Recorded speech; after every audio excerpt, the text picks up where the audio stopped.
No nii, ma sain nüüd endale täna uue slackline'i. Sedapuhku siis siukese kitse ja peenikese, et kui enne ma käisin sellise peal, siis nüüd ma käin selle peal. Aga see ei ole trikid tegemiseks, vaid see on kõndimiseks põhimõtteliselt ainult. Kuigi siin saab ka trikki teha. Ägedalt tõutsuda, aga hüppamiseks ta väga ei ole. Ta on nagu Ukraina lipp. Ma ei tea, kas ma jätan ta siia ülesse homseks. Homme on muidu siin, ma olen Albus, siin on homme kogukonnapäev.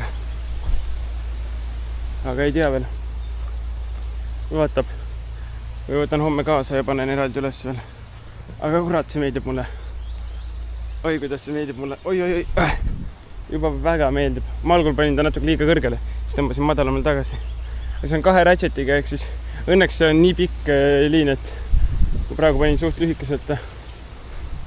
Aga nii piisavalt pikk, et ma saan ära securida selle nii-öelda, ära julgustada ennast jääkidega. Aga nüüd hakkab selle peal ka võib-olla videod tulema, kuigi kodus ma ei saa seda üles panna.